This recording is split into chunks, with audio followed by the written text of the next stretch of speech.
Thanks everybody for coming today. Obviously, really exciting day for the Magic. We believe that we've landed two great young men and great young players.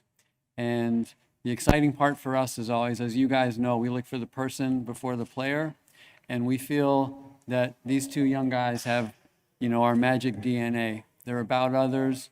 That reflects itself on the court. And, I always say you can tell the person by the way he plays. And these two guys right here, they look a lot different, but they're quite the same in that they both are givers, And I think, I hope that they grow into our team in that respect and look forward to that happening. Before we start, actually, I should have begun this by saying I want to welcome some of the family members here. So, Jason, whom I just met, Jackie, not met yet, and Jackson, and Cody. Jace's agent is here, checking his phone as most agents do. And from Noah's family, you guys made it so easy on me. Frederic and Frederic.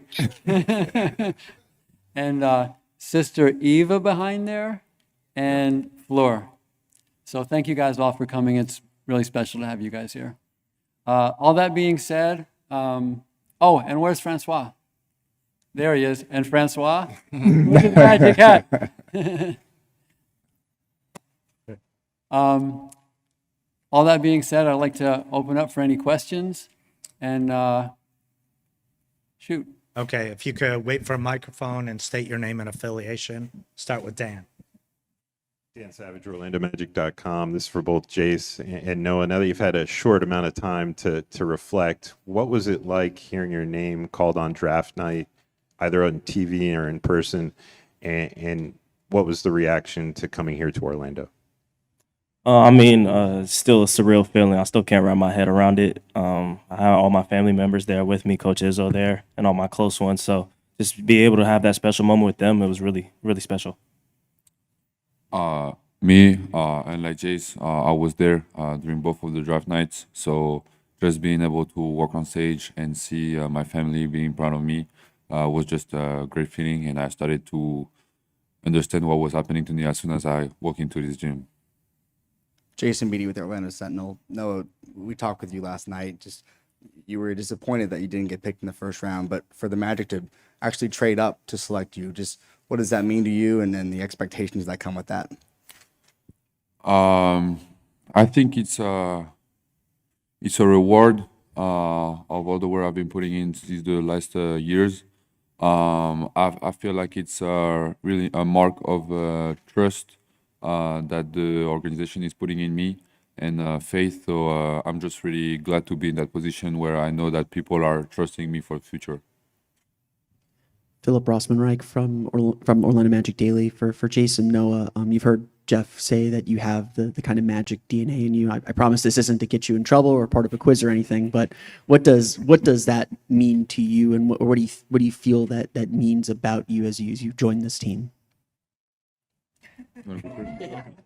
I think it's just me and just coming in and working as hard as you can. I think me and Noah, when we came in, we worked out together. So we really came in and worked as hard as we possibly could. And I think that's one thing they really liked about us is that we're going to put our full effort out there.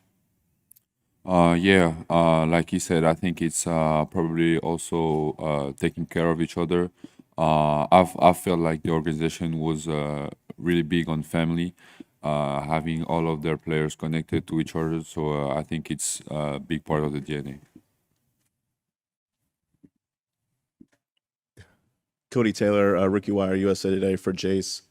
Do you have any prior relationships with any of the other Magic players? And just from afar, what have you maybe liked or noticed about how the team plays under Coach Mose? I went to Kyrie camp with Anthony Black a couple years ago, so that's one of the relationships that I have. But just what I'm seeing from this team is it's a really hard-nosed defensive team. These guys really get after it defensively. So I think that's one of the biggest things that I really like about this team is that it's kind of like a Michigan State. Like you're gonna go out there and we're gonna play defense the whole game. Jason, Noah, Alex Walker, Channel 9 here in Orlando. The reality of the NBA is that some players are going to get picked to franchises and aren't going to win. right away, and some like you guys are going to get drafted to a franchise that are ready to compete right away. So what does it mean to join a franchise that could possibly contend for the East and beyond this year? I think it shows that people in the organization are trusting us to be ready for day one.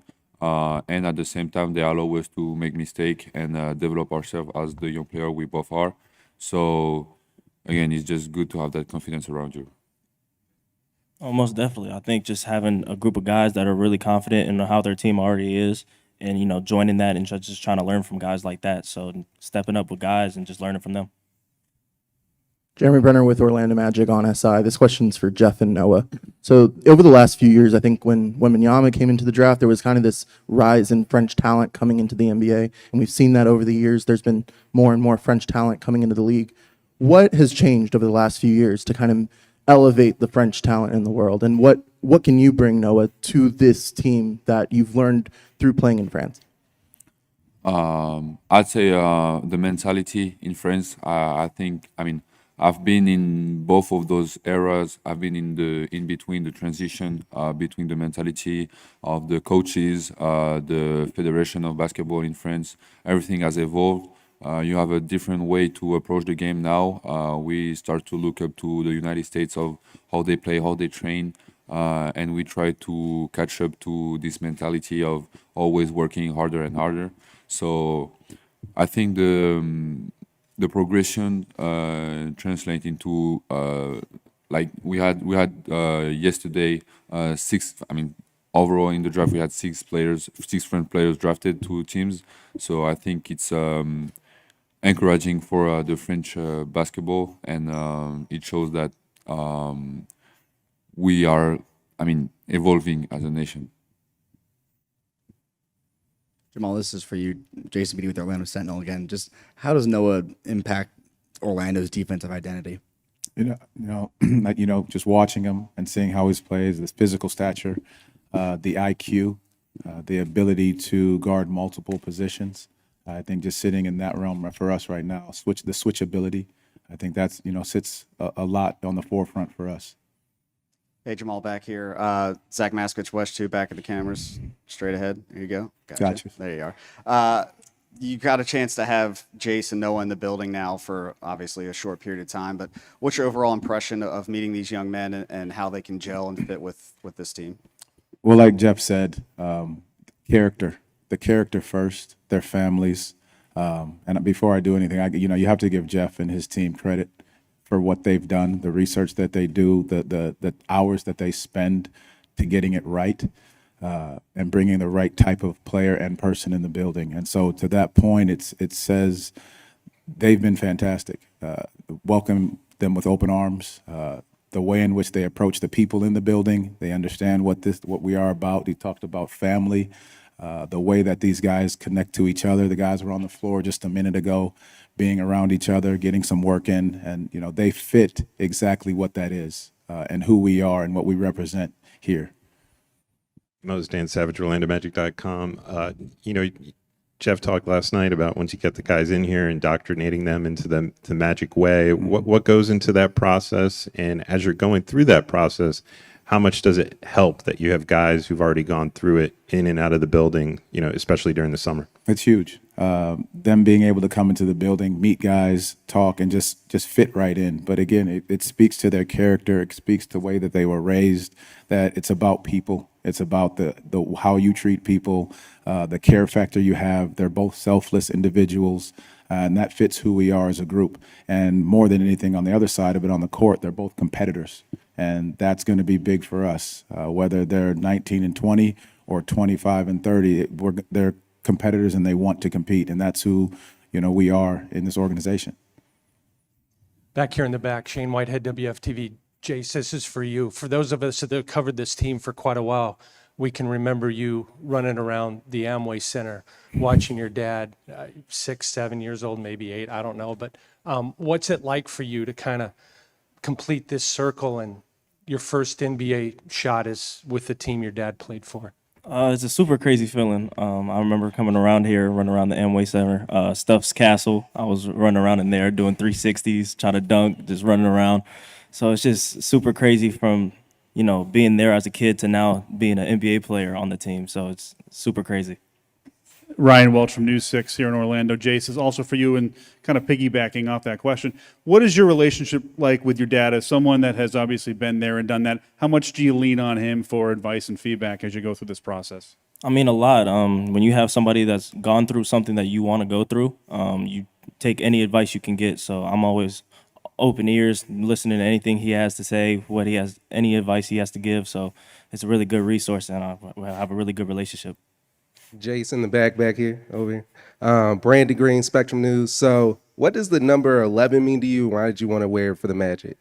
For me, my original number is 4, but Jalen's got that, so I can't go back to that one. But 11, I wore it in college because 4 was retired there. But Kyrie Irving was one of the players I kind of looked up to as a kid. So 11, and then my name's Jason Richardson II, so it kind of means like the second. So you got the double one.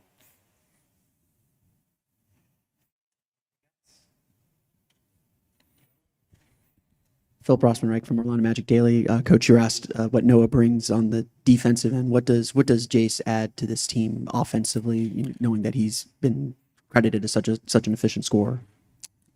The one thing that he does is he's got such a high basketball IQ. His decision making, his ability to make plays for others. I'd be remiss to talk about he shoots the heck out of the basketball as well. But his ability to just create and get his own shot, one, but also finding others and the quick decisions, and I'll go back to it. That basketball IQ of making those around him better is huge. For Noah, what were some of the things that you worked on this offseason to prepare for the draft, and the things that you wanted to get better at in the gym? To prepare for the draft, I didn't have a lot of time because we got eliminated of the first round of the playoffs against Monaco. After I just flew through the States after 3 days of recovery. So after it was just traveling around, doing a lot of back-to-back workouts, and so I didn't work on anything.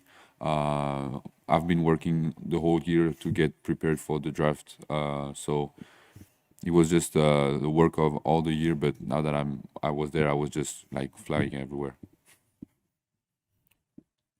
Brandon Kravitz, 96.9 The Game. Jeff Weltman had mentioned a text that he got from Tom Izzo on the night of the draft. Jace, what did you learn from Izzo in your 1 year at Michigan State? Your big takeaway as you exited the campus?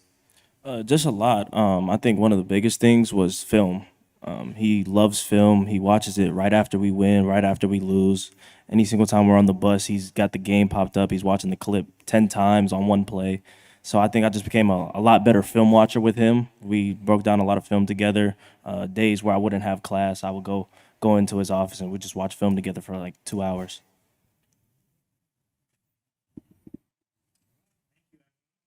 Thank you. Thank you.